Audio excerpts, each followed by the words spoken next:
Bonjour à tous et bienvenue pour ce nouvel épisode de Digitalmen. Aujourd'hui, on est en plein Paris, la Tour Eiffel est juste derrière nous. Et on est en plein vent. Et on est en plein vent, mais on espère que ça ne s'entend pas trop. Et effectivement, nous avons passé notre journée. Alors, on a vu beaucoup de choses. Bien entendu, j'ai été voir Altran, je précise, parce qu'effectivement, très beau stand sur ce mondial de la tech. Alors, qu'est-ce qu'on a vu, Lionel, aujourd'hui et où est-ce qu'on était? Alors, on est sur le toit du parc exposition hall numéro 7 de la porte de Versailles. Derrière nous, la Tour Eiffel, la dernière fois c'était l'Arc de Triomphe, comme ça. On bouge beaucoup, Alors il y a du vent, ça se voit dans les cheveux, etc. Ça s'entend peut-être un petit peu. Un gros projecteur, le soleil qui tombe. Tous les 2 ans à Paris, Paris reçoit le mondial de l'automobile et cette année, associé au mondial de l'automobile, s'ouvrait légèrement avant, puisque c'était 2 jours avant, le mondial de la tech, qui est évidemment orienté motricité, mobilité et toutes les technologies qui vont équiper la voiture de demain. Et alors encore associé à ce mondial de la tech, il y avait le CES en français révélé, le CES Unveil, qui était présenté cette année dans les murs en fait, puisqu'avant il était au Palais Brongniart, c'est la 6e édition, il était présenté dans les murs de ce parc exposition, juste à côté donc de la partie mondiale de la tech. Au programme de cette journée, conférence, talk show, table ronde avec l'Eurotech Week notamment, et puis bien entendu depuis 15 heures, donc ça vient de se terminer maintenant, la présentation de beaucoup des startups qui composeront la délégation française pour le CES de Las Vegas. Et puis il y avait des petits fours. Et il y avait des petits fours. Globalement, voilà, ça c'est l'anecdote. Franchement, Gary, tu nous as super bien reçus. Thanks to Gary Shapiro. C'est parti? Oui, c'est parti. Allez, c'est parti.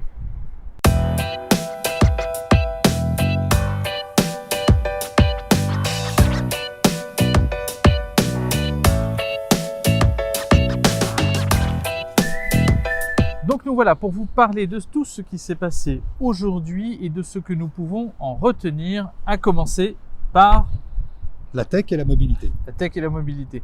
Qu'est-ce qu'on a fait déjà ce matin? Ce matin, il y avait une grosse présentation autour de la mobilité. C'est les 2 thèmes principaux de la table ronde Eurotech Week. C'était mobilité et Smart City. Oui, Smart City et sa valeur d'usage pour le citoyen, c'est-à-dire une Smart City, qu'est-ce que c'est? Alors on traduirait en français par ville intelligente, mais finalement plutôt que de dire ville intelligente, on va parler de citoyen intelligent. Alors on avait une grande table ronde sur la Smart City et sur la façon dont elle peut servir le citoyen et que le citoyen peut collaborer de façon pertinente à cette Smart City. C'est assez complexe, mais en tout cas ça donne de très belles pistes, et notamment une piste qui fait que le citoyen devient véritablement au centre. On ne lui délivre pas des services, c'est lui qui est en fait le promoteur des services. C'est vrai qu'une des dimensions qui est ressortie, c'est qu'on parle beaucoup de ville intelligente, on parle beaucoup de smart, on parle beaucoup d'éléments technologiques qui vont améliorer la vie dans la cité, mais c'est l'une des premières fois on entend en réalité parler d'humains, de citoyens intelligents. Et c'est effectivement une des grandes tendances, enfin des grandes notions qu'on retiendra de cette journée, c'est notamment vraiment que l'humain est encore au centre de la technologie, et ça ressortira dans les tendances dont on va vous en parler dans quelques minutes. Et puis il y avait une deuxième table ronde que tu as aussi beaucoup appréciée, qui était évidemment, elle, très axée mobilité. Alors vous allez dire, Smart City, mobilité, c'est un peu la même chose. Non, oui. Smart City, il y a aussi la sécurité, il y a aussi l'énergie, il y a aussi tout un tas de choses. Non, là c'était très axé mobilité, et surtout le problématique de la mobilité multimodale. Parce qu'aujourd'hui, bon, alors on est à Paris, plus de 100 ans de lignes de métro qui desservent d'un tissage très fin toute la capitale. Mais une fois qu'on est sorti du métro, eh bien, à un moment, il faut peut-être changer de moyen de transport pour se rendre, évidemment, au point final. Et donc là, il y avait tout un débat sur le déploiement de la mobilité pour tous, l'impact de la voiture électrique, par exemple, et de la voiture demain autonome dans cette mobilité du quotidien, avoir à la fois la collaboration entre les transports de masse, exemple RATP, et puis les transports individuels ou les transports très peu petits transports collectifs, donc les minibus ou des voitures autonomes, qui vont demain irriguer un certain nombre de quartiers et qui iront finalement dans le déplacement du dernier kilomètre. C'est vrai qu'il y avait une notion de responsive mobility dont on a déjà parlé dans une vidéo qui ressortait énormément, et c'est vrai qu'une des conditions sine qua non, sans avancer un peu plus tard dans ce que l'on va vous dire, c'est qu'effectivement c'est la connectivité. La connectivité va véritablement être un indicateur qui va nous permettre de relier les individus, les services à la cité et à la mobilité. Donc ça, c'était cette partie qui était des parties de table ronde très intéressantes. Je pense qu'on va sûrement les retrouver sur la On va, chaîne à mon avis, YouTube effectivement, de pas mal en parler. Robotech Week. Exactement. En plus, Oui. en plus, hein. Mais je pense Parce que- qu'ils vont les remettre en replay, donc on vous en reparlera. Exactement. Et puis, en début d'après-midi, eh bien, il y avait forcément la conférence d'ouverture du CES 2019.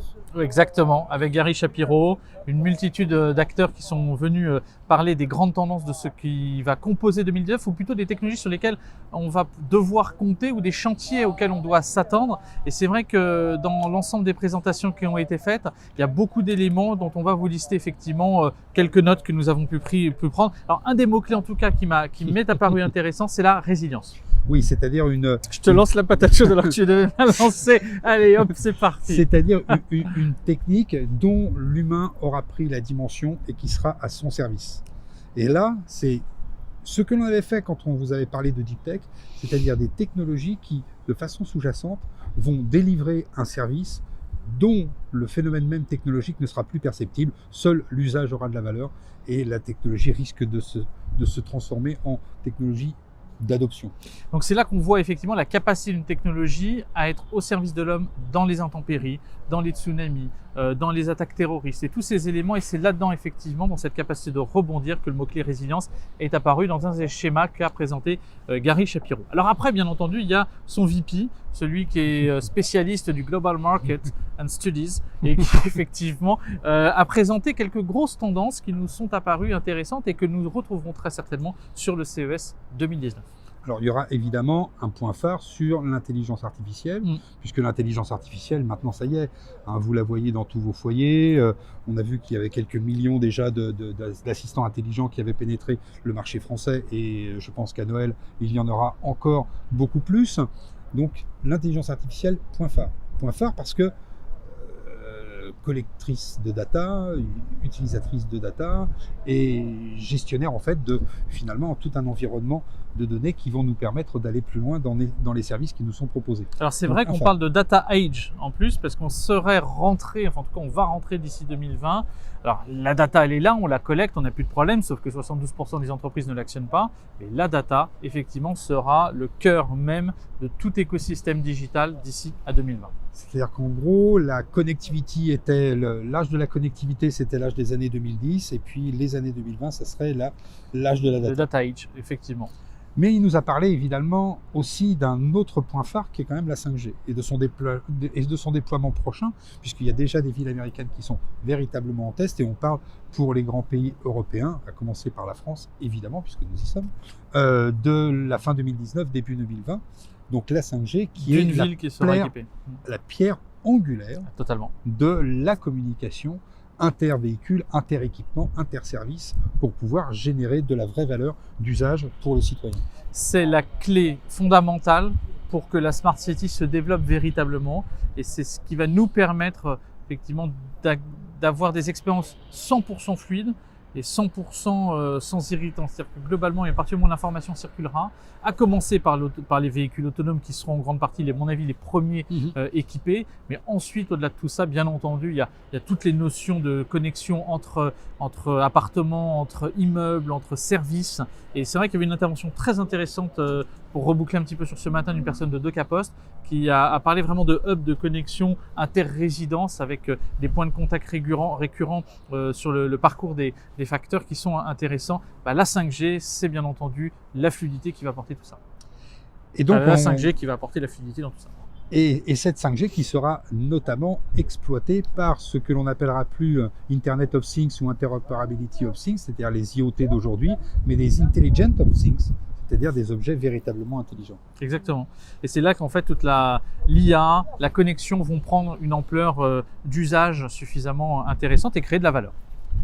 On pourrait aussi parler de la réalité augmentée, puisque cette réalité augmentée va faire son apparition également dans les voitures autonomes. Regardez le dernier modèle Easy de prototype de chez Renault. Il y a un petit film sur leur site, vous allez voir, c'est génial. Ça fait partie également des grandes tendances phares qui vont permettre de rendre un certain nombre de services beaucoup plus facile d'usage, c'est-à-dire avec une expérience utilisateur beaucoup plus friendly. Bien sûr, vous allez dire, mais la réalité augmentée, il faut des écrans. Forcément, ces écrans, à partir du moment où ils seront intégré directement dans des devices comme ici, on nous le montre au Salon mondial de l'automobile, c'est-à-dire dans votre auto de demain, la réalité augmentée deviendra une vraie réalité d'usage. Il parle bien, hein. Non, j'avais tout écrit. On a le script, on a les prompteurs, on a tout. En tout cas, il y avait un mot qu'on a retenu ce matin, Oui. il fallait passer de la maîtrise d'ouvrage à la maîtrise d'usage. Ce qui revient effectivement à parler d'user experience, de customer experience, de replacer les problématiques humaines au cœur du développement.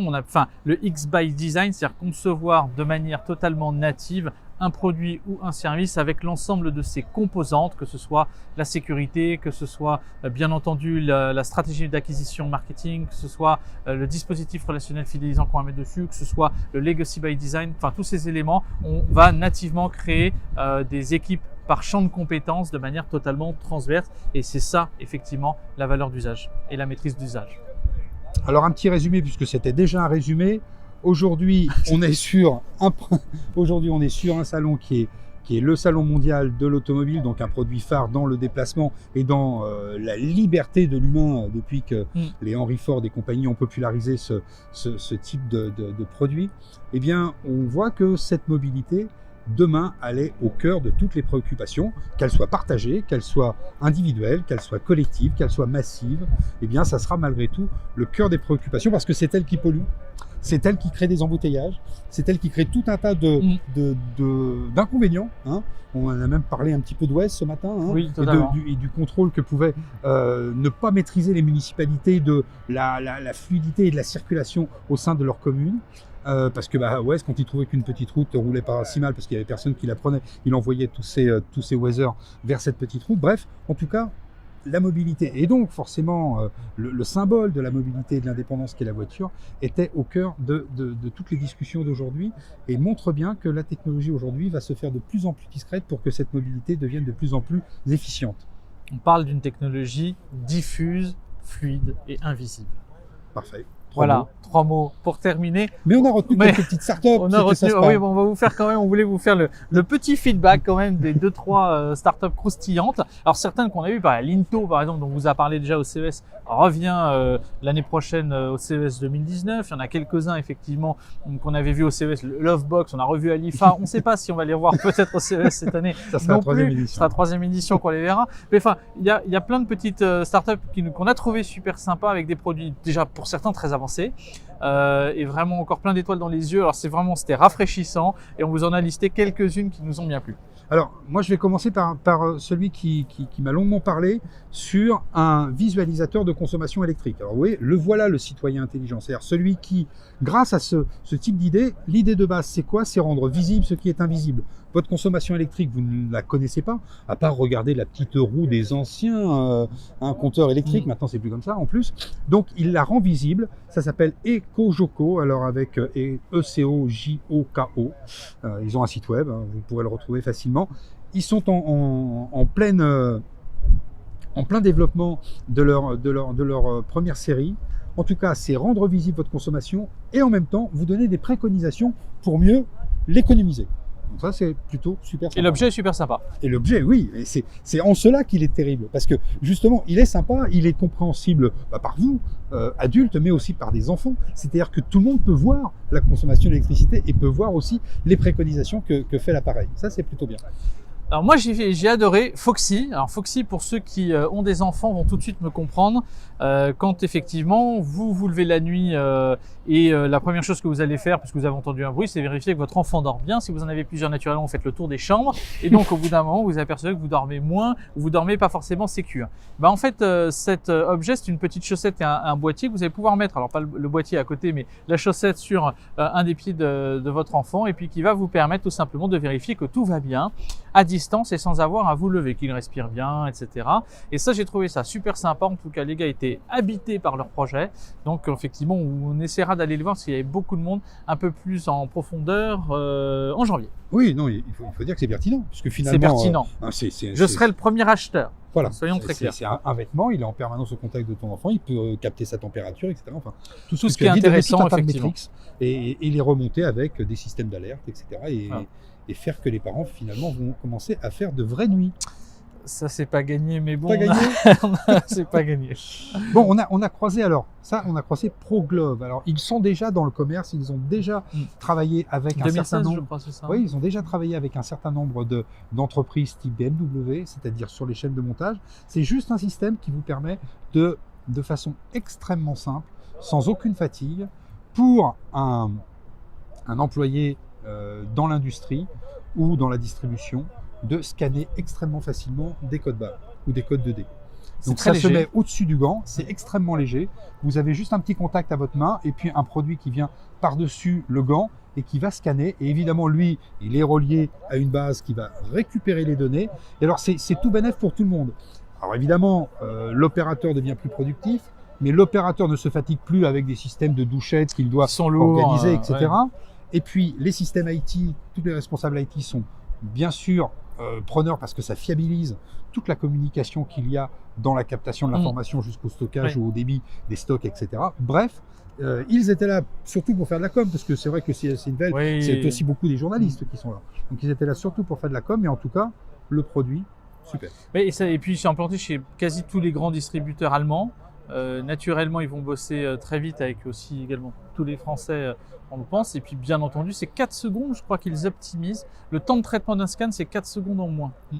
Imaginez fois le nombre de scans par jour, ce que ça peut faire gagner en optimisation et en confort pour les employés, sachant que leur leitmotiv, c'est quand même de positionner très clairement l'humain dans un monde déshumanisé et rempli de robots la plupart du temps.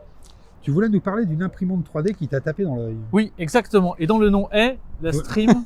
La Stream Ultra. Stream Ultra. C'est noté. Stream Ultra.